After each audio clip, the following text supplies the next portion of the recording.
Comenzamos una segunda edición de este proyecto que iniciábamos la temporada pasada y que llamábamos, y seguimos llamando, Destino Futuro, un proyecto con el que queremos acercar a la población en general, a todos los migrantes, conocer su vida, su experiencia y también sus países. Tienen mucho que ofrecer y lo van a ir viendo en otros 16 programas que precisamente comenzamos hoy, tal y como hicimos la temporada pasada, tirando de Gobierno de Navarra y concretamente del Departamento de Política Migratoria y Justicia. Consejero Eduardo Santos, buenos días, bienvenido. Buenos días, muchísimas gracias por la invitación y desde luego, bueno, pues empezar felicitándoos por la iniciativa. Bueno, pues es una iniciativa que además a nosotros nos está reportando grandes satisfacciones, pero además también nos está enseñando mucho y yo creo que eso hoy en día es importante, ¿no? Aprender cada día y bueno, pues hacer un trabajo que te haga sentirte bien, ¿no? Es fundamental. Sin duda, yo creo que es una de las grandes motivaciones de este departamento, ¿no? Abrir una ventana grande al mundo, que el mundo a veces está más cerca de lo que pensamos, está aquí cerquita y convive con nosotros. Y el mundo son la experiencia de los demás, sus modos de vida, su cultura, cómo ven el mundo, sus idiomas. Y bueno, pues yo creo que es una oportunidad que el momento presente nos da y que el que quiera acogerla realmente le enriquece, ¿no? Como dices. Enriquece culturalmente, socialmente, pero es un departamento de reciente creación, lo hablábamos también con Patricia, que bueno, pues tuvo la amabilidad de abrir nuestra primera edición. Departamento de reciente creación, muy necesario, pero muy complicado, Eduardo. Tenemos muchísimo trabajo por hacer. Claro, evidentemente la creación del departamento viene a constatar una realidad que hasta entonces, bueno, pues era intuida, pero no trabajada de una forma sistemática, ¿no? Y esa realidad es que tenemos más de 108.000 personas que conviven con nosotros y nosotras, que es una sexta parte de la población navarra, que tiene orígenes totalmente diferentes, diversos, que han nacido fuera, independientemente de su nacionalidad o de lo que ponga en su documentación, ¿no? Claro, y todas estas personas necesitan un cauce de interlocución con las administraciones y tienen necesidades de tipo especial, ¿no? Y sobre estas personas hay que construir la convivencia de la Navarra del futuro, hay que construir un proceso de acogida que vaya, lo comentábamos antes informalmente, mucho más allá de una ley de extranjería hacia una ley de migración y desde luego, pues sin negar la realidad de los conflictos que haya, pues hay que combatir determinadas cuestiones como los discursos de odio o los discursos racistas que pueden, digamos, enturbiar ese futuro, ¿no? Fíjate, Eduardo, que siempre hemos presumido en Navarra, ¿no?, de ser una comunidad acogedora y yo creo que lo somos, pero sí que igual nos tienen que sacar un poquito los colores el último diagnóstico que hicisteis dentro del plan de lucha contra el racismo, hablando de los delitos de odio, que dice que Navarra, bueno, o califica a Navarra como un contexto no racista, pero destaca también la tendencia creciente de delitos de odio. Esto es como para preocuparnos. Claro que sí, es decir, es un toque de atención. Es verdad que yo, y lo digo con orgullo, yo creo que el contexto de la sociedad navarra es que ha entendido que no importa el origen de las personas y que realmente es una sociedad acogedora, lo cual no quita los problemas de convivencia que hay, porque evidentemente cuando encajan personas de diferentes culturas, tradiciones, religiones, idiomas, pues lógicamente se produce ahí un cierto decalaje, una cierta incomprensión hasta que te conoces, ¿no?, realmente en esos términos, pero ese conocimiento es algo que hay que trabajar y que las instituciones tienen que liderar, no se produce tampoco de una manera espontánea. Y en ese contexto de fricciones puede ocurrir que haya gente interesada de alguna manera en desde planteamientos identitarios sacar réditos políticos o sociales y ahí se pueden contextualizar discursos xenófobos o discursos de odio, ¿no? Y eso es lo que estamos viendo, ¿no?, que de alguna u otra manera esta situación genera este tipo de discursos de una manera creciente. Y por lo tanto yo siempre hago un llamamiento a la responsabilidad de todos los que ostentan cargos institucionales para que eso no se produzca, porque tenemos una posibilidad muy bonita en Navarra de generar, digamos, crecimiento y comunidad a través de todos, pero eso exige que tengamos claro que las dificultades no se hacen echando gasolina al fuego, en términos generales, ¿no? Una posibilidad de crear una Navarra de colores, claro, ¿no? Que es un poco lo que, o es la, un poco o la el forma lema que habéis elegido, yo creo que una forma además muy bonita de hablar, ¿no? De esta sociedad, bueno, pues que de alguna manera lo que decimos nos puede enriquecer, ¿no? Nutriéndonos también de otras culturas. Claro, una Navarra de colores es una Navarra que vaya más allá de las concepciones identitarias o de la diversidad que nosotros mismos nos hemos generado, ¿no? Como comunidad. Porque ahora mismo, evidentemente, tenemos gente de todas las nacionalidades prácticamente del mundo conviviendo con nosotros y nosotras. Hay navarros y navarras que piensan de una manera totalmente diferente, que tienen colores de piel diferentes, idiomas diferentes, religiones diferentes, tradiciones diferentes, maneras de entender la vida totalmente diferentes. Y por lo tanto hay que aproximarse a esa realidad de lo que ya somos. Sobre eso, generar discursos de miedo, de odio, etcétera, yo diría que además de inmoral y absurdo es totalmente inútil, no nos sirve absolutamente para nada, en términos generales, de interés general y de avance.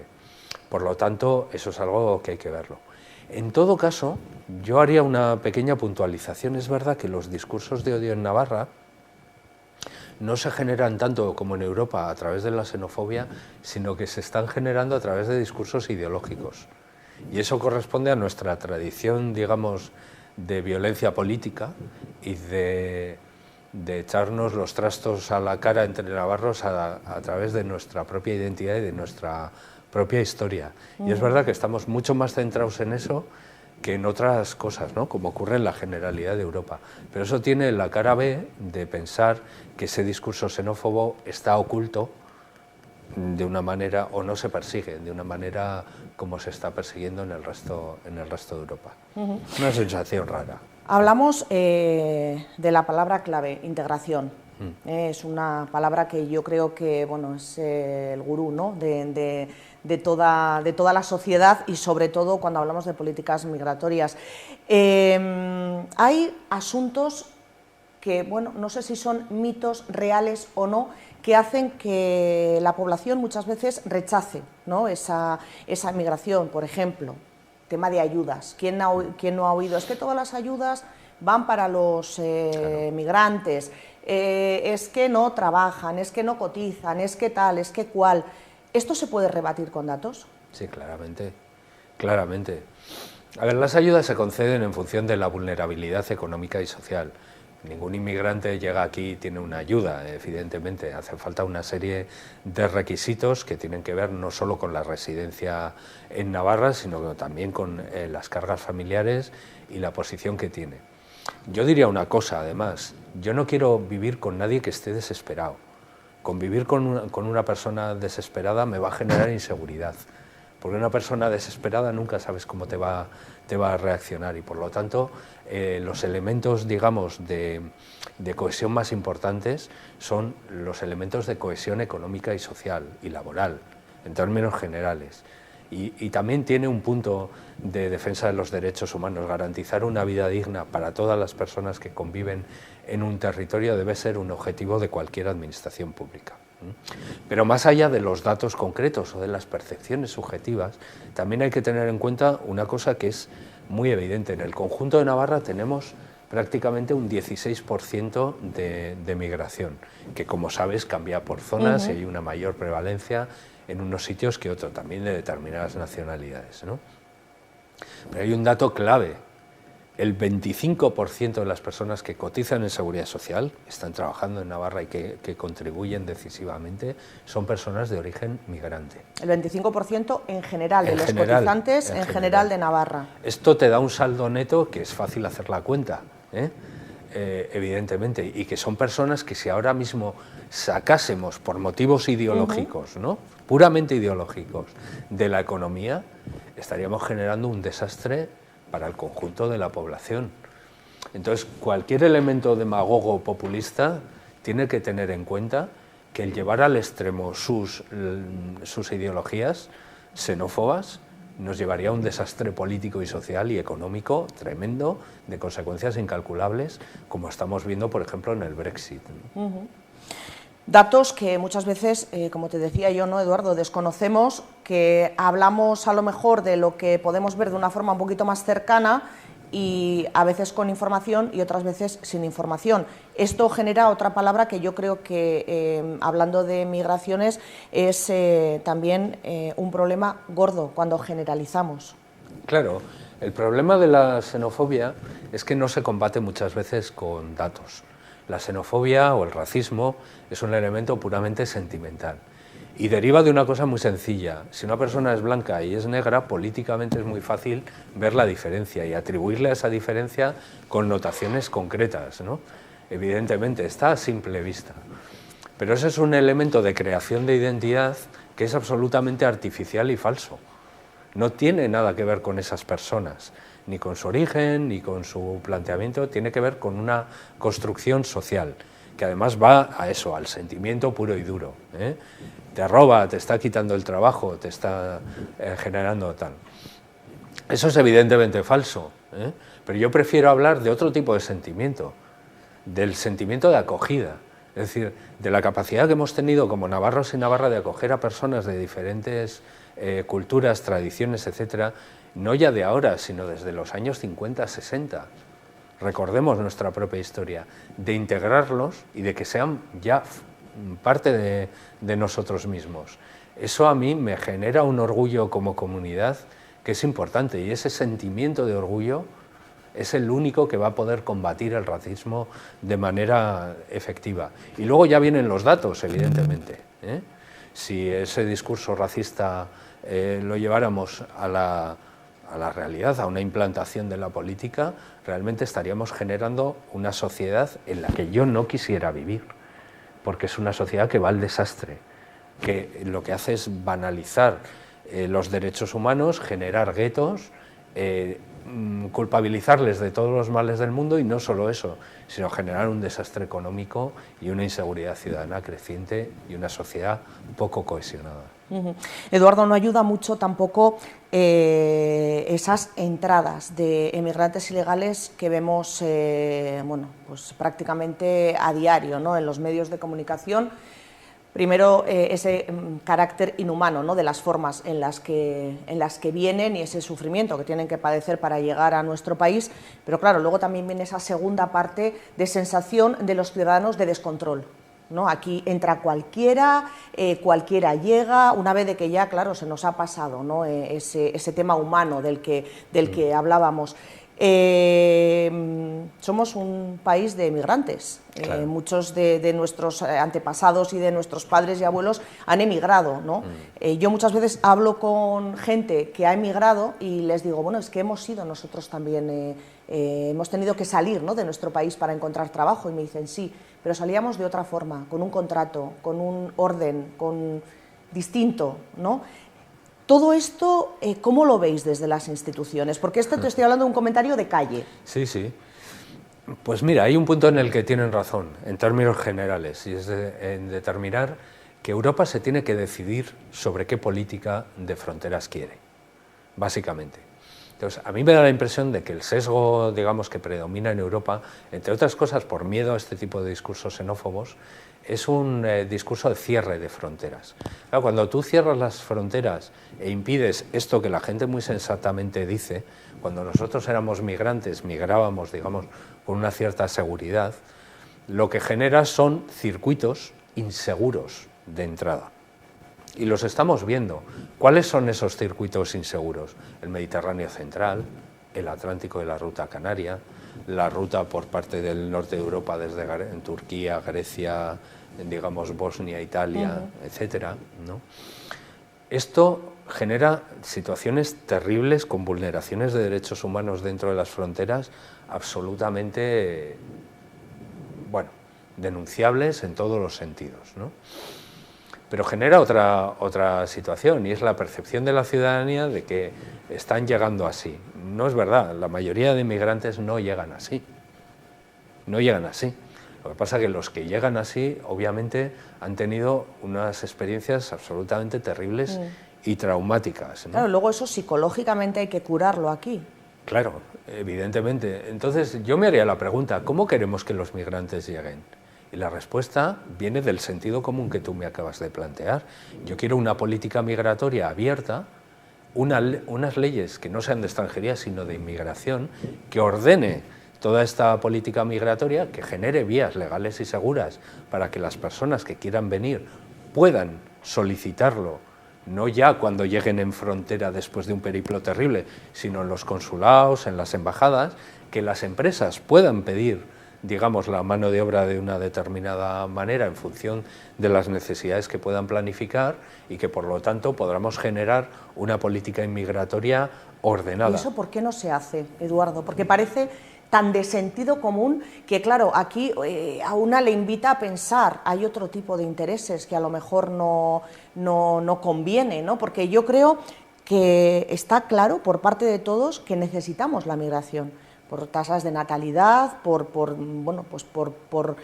básicamente por eso, pero también por lo que tú nos decías, un 25% de la gente que está cotizando en Navarra es gente que ha venido de otros países y que ahora ya forma parte de nuestra comunidad. Algo tan de sentido común como ordenar de alguna manera que el gobierno o las empresas, a través de las embajadas de los gobiernos, puedan enviar contratos para que esa gente venga con unas condiciones humanas, o sea, que no tengamos que avergonzarnos muchas veces, ¿no?, de cómo llegan, pero que a su vez lleguen con un contrato, coticen y nadie pueda tampoco sacarles los colores a ellos. ¿Esto por qué no se hace? Bueno, fundamentalmente creo que en el contexto europeo lo que se está produciendo es un miedo a los discursos de extrema derecha, que está en auge y que por lo tanto está calando dentro de determinada población. Y de ahí viene el miedo a establecer que cualquier política de este tipo, que insisto es de sentido común, sea leída por parte de estos discursos como debilidad o como nos van a invadir, ¿no? Vamos a hablarlo así tranquilamente, desconociendo cuál es la realidad. Si alguien quería que no nos invadieran, insisto que estoy utilizando su terminología, pues ha fracasado, porque ya estamos aquí, quiero decir, y estamos aquí gozosamente, quiero decir que tampoco existe sí, pero podíamos ningún haber tipo llegado de simbología por cauces militar. Que nos sacasen menos los colores a todos, ¿no? Efectivamente, y por cauces y que tengan que ver, en primer lugar, con la cooperación internacional, en segundo lugar, con la generación de este tipo de vías que suponen, bueno, no generar lo que determinadas activistas, estoy pensando ahora en Elena Maleno, hablan de necropolíticas, políticas de muerte, ¿no?, en el Mediterráneo central o en el Atlántico. El último informe de Caminando Fronteras hablaba de 4.000 personas fallecidas en la ruta canaria en un año. Estamos hablando de una situación en la que cualquier política pública debería, como poco, repensarse, como poco.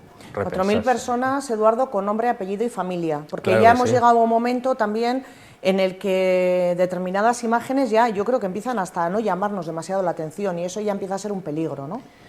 Claro, depende de dónde pongamos el acento. Si evidentemente triunfan discursos, digamos, que están fuera del contexto de derechos humanos sobre el que se ha construido Europa y no tienen en cuenta, digamos, ese acervo, sobre todo desde la Segunda Guerra Mundial, nos estamos colocando en una situación muy, muy complicada como europeos. ¿Qué modelo queremos con respecto, por ejemplo, a China o a Estados Unidos? ¿Cuál es el que defendemos? En términos políticos, sociales, generales, ¿no? A ver, esto lo tenemos que decir claramente. Los que estamos defendiendo un modelo basado, digamos, en la Declaración de Derechos Humanos y en todo el planteamiento político que se generó a partir de los terribles acontecimientos de la Segunda Guerra Mundial, tenemos muy claro que nuestra influencia en el mundo tiene que ser esta, la creación de políticas que tengan que ver con nuestra forma de ser, con los derechos humanos y por lo tanto también desde el sentido común la creación de sociedades inclusivas que tengan que ver con lo multicultural y que tengan que ver con el abordaje decidido de un problema demográfico que tenemos en Europa, que es envejecimiento de la población y falta de políticas activas o de gente activa, ¿no?, en el empleo. Esto solo nos aboca a un punto. Lo veremos antes o después. Lo que creo que no es ético es que lleguemos a ese punto a través del sufrimiento de terceros. Sufrimiento que tiene cara y ojos, que son familias que lloran en Senegal o en Mauritania, etcétera, gente absolutamente desaparecida de la que nunca más van a saber nada.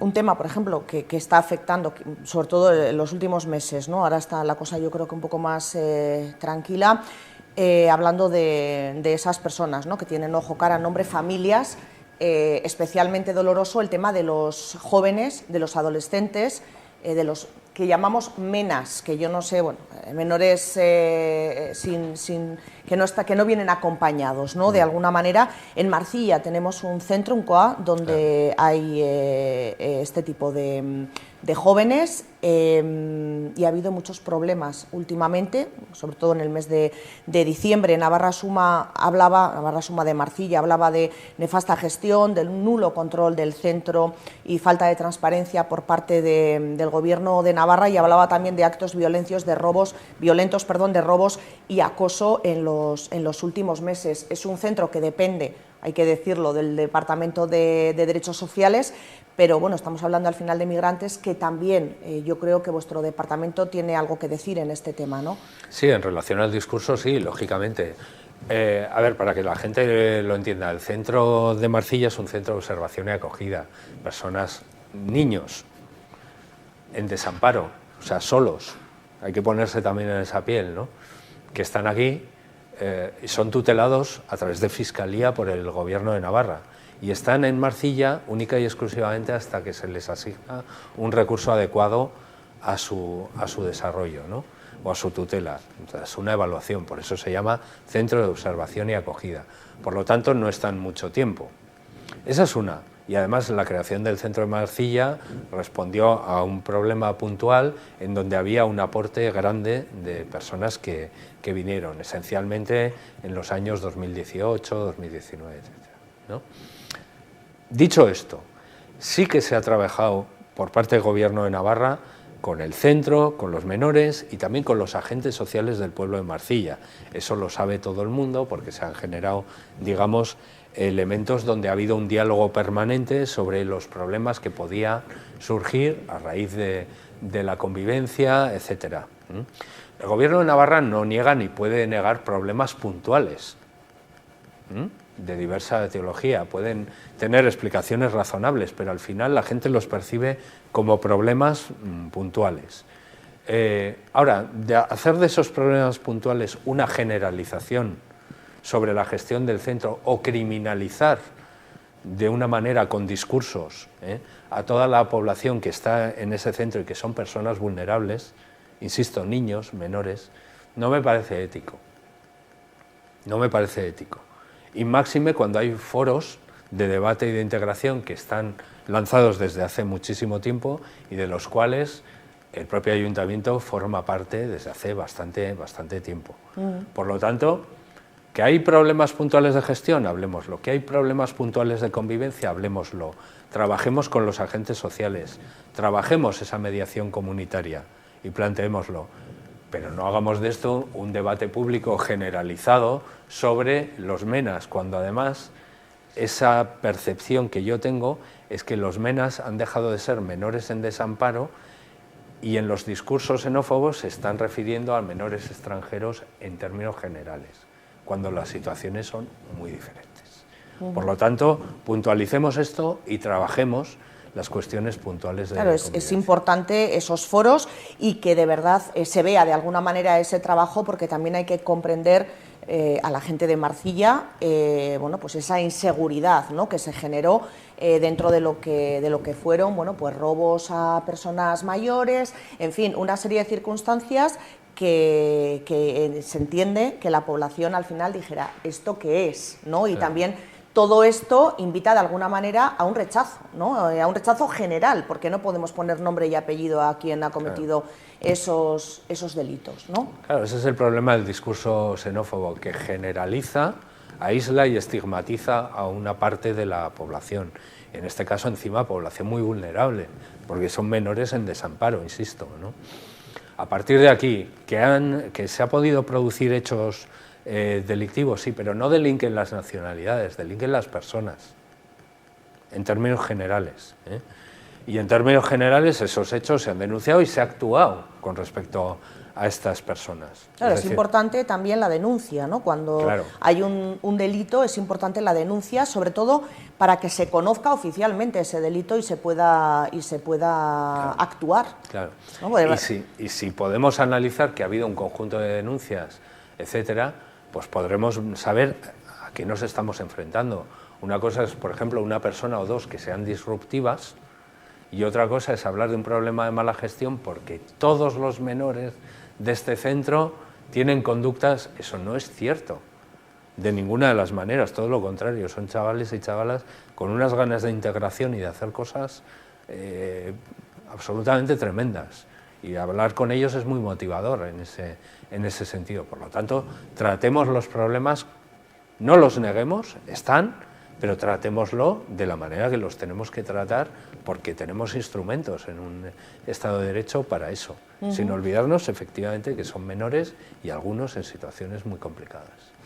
Bueno, pues esperemos que esos foros, ¿no?, como dices, Eduardo, funcionen, porque yo creo que además es la forma, ¿no?, de solucionar todo esto, que si hay algún delito se denuncia a la persona que ha cometido el delito, pero no a todo el grupo, ¿no?, que bueno, pues tengamos ahí un poquito esa sensibilidad. Se nos está yendo el tiempo, habíamos pensado también, te vamos a invitar otro día, Eduardo, porque me apetecía también que hablásemos del Plan Navarro de Acogida a Personas Migrantes, que se ha aprobado ya recientemente, 2021-2026, con 13,2 millones, y de la Estrategia de Convivencia Intercultural, de unos técnicos. No sé si puedes hacer el esfuerzo de resumirnos. Sí. Ya sé que te pido mucho, y son las dos grandes estrategias, ¿no?, del departamento, pero seguro que tenemos ocasión de hablar de ello. Los dos temas importantísimos, pero claro, el tema de los técnicos municipales, yo creo que es importante también que los vecinos lo conozcan, ¿no? Claro. En el fondo, todo esto, del que te voy a resumir ahora, es la concreción de todo lo que hemos hablado. Es decir, políticamente, ¿qué necesitamos? ¿Qué podemos hacer, ¿no? ¿Qué podemos hacer? Y desde Navarra no incidimos en control de fronteras, podemos incidir en términos discursivos, pero en realidad tenemos a gente que llega aquí. ¿Qué tenemos que hacer con ella? Acogerla y ver cuáles son sus necesidades, que son de integración, de trabajo, de formación, de educación, de aprendizaje del idioma o de los idiomas propios de Navarra, y eso lo tenemos que organizar. Y por lo tanto tenemos que hacer unos puntos de atención a las personas migrantes que van a estar en Pamplona y en Tudela, a modo de ventanillas únicas donde alguien llega y dice: oiga, yo soy persona migrante, quiero estar aquí, ¿qué necesito? Bueno, pues vamos a organizar todo esto, ¿no? Ese sería el plan Navarro, ¿no?, de acogida. De acogida, ¿no? Y luego, a su vez, tiene que haber un plan de convivencia, es decir, vamos a generar dentro de los ayuntamientos y por todo el territorio una red suficiente como para poder detectar los problemas y las necesidades e incidir con políticas públicas. Ahí tiene un papel muy importante los ayuntamientos, y nosotros queremos reforzarlo con una red que le hemos llamado TECIR, que lo vamos a comarcalizar en un primer momento, que son técnicos de integración cultural, técnicos de referencia a los que se puede acudir por parte de las entidades locales para ver, primero, qué recursos tiene el Gobierno de Navarra, y segundo, qué recursos se pueden dotar a los ayuntamientos a través de subvenciones, etcétera, para que sean los ayuntamientos, las personas que conviven, las que tejan su propia convivencia en función de su realidad, ¿no? Todo eso dibuja un panorama que es hacia donde Navarra quiere ir. Vamos a acoger a gente que necesitamos, la vamos a formar de la manera que nosotros necesitamos que esté, y luego vamos a incidir en los problemas que pueda haber respecto a la convivencia, y vamos a generar ecosistemas favorables para esa convivencia, no solo para la mera coexistencia, que es el peligro, ¿no? Hombre, importante que los ayuntamientos, ¿no?, las instituciones municipales controlen un poco todo este tema a través de esos técnicos, porque al final son los que sufren y disfrutan, ¿no? Las dos cosas, claro, de esa población, ¿no? Que llega a las diferentes localidades y, por ejemplo, en el caso de Marcilla, bueno, pues ahora vendría muy bien, en muchas claro, otras localidades también, ¿no? claro. Pero sería un poco esa la idea, ¿no? Que ese técnico sea un poco el centro de ese foro y de ese diálogo que tiene que surgir para solucionar un problema determinado, ¿no? Claro. Yo hablo con alcaldes muy diferentes, de lugares diferentes de Navarra, y cada uno tiene su visión y su problemática con respecto a este tema. Pues no es lo mismo Alsasua que Murchante, por poner un ejemplo, etcétera, ¿no? En relación al porcentaje, a qué tipo de población tienen, a cuál es la interacción, digamos, sí, el tipo de inmigración escuela, también, el tipo si hay de problema inmigración, de lenguaje, si no hay, ¿no? y sobre todo nosotros siempre estamos queriendo trabajar con un enfoque de género. Nos interesa mucho también la mujer migrante, porque las mujeres son las que mueven el mundo, en términos generales, son las que transmiten los valores, son las que tienen, digamos, mayor voluntad de integración, porque son las que tienen una visión familiar sobre lo que va a ser el futuro de sus hijos e hijas, ¿no? Y esas segundas generaciones. Eso es muy importante, enraizar con ellas y generar, digamos, espacios de trabajo a través, por ejemplo, de aprendizaje de idiomas o a través de creación de grupos donde efectivamente haya un empoderamiento, ¿no? Eso es muy importante. Pues nos quedamos con ese plan navarro de acogida a personas migrantes, aprobado ya, Sí. y con esa estrategia de convivencia y esos técnicos que van a apoyar y ayudar también esa integración, por llamarlo así, con carácter general al trabajo que van a realizar, y que, bueno, de momento va a ser con ámbito comarcal, pero que la idea es que después cada ayuntamiento, ¿no?, vaya teniendo su técnico, como tienen de cultura, de deporte, de igualdad, un poco de ámbitos importantes, ¿no?, en la sociedad.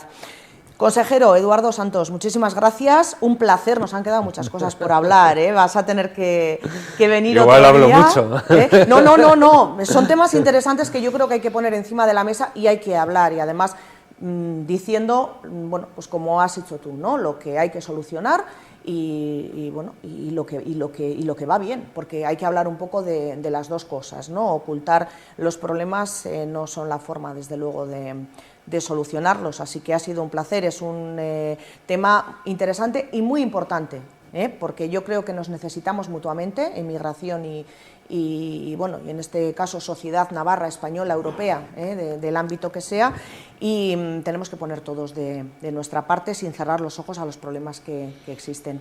Ha sido un placer, muchas gracias. El placer ha sido mío, y agradezco también el papel de medios de comunicación como vosotras, en este caso, que contribuís, digamos, decisivamente a generar discursos de convivencia. Muchas gracias, un placer. A vosotras.